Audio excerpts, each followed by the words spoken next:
Welcome to the Banker Lamp. Please enjoy the video. In this video, I will show you how to make an origami lobster. To begin, grab a square sheet of paper, perhaps a vibrant red or orange. First, fold it diagonally in both directions, making crisp creases, then unfold. Now, fold it in half horizontally and vertically, unfolding each time. Finally, use these creases to collapse your paper into a neat square base, which is the foundation for our lobster. Now, let's start shaping our lobster's body and tail. Orient your square base so the open end points towards you. Take the bottom two corners and fold them inward, aligning them perfectly with the central crease.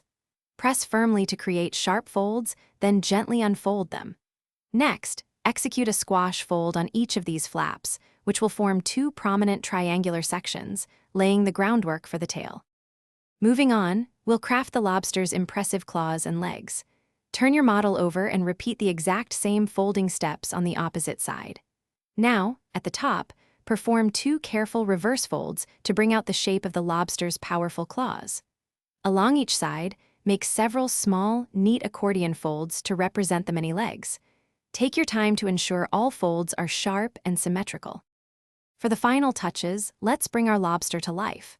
Gently curve the entire tail section upwards, giving it that characteristic, realistic arch. At the head, create two tiny reverse folds to form the delicate antennae, adding a touch of realism.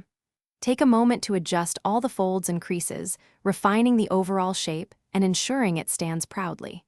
Congratulations, your intricate, handcrafted origami lobster is now complete.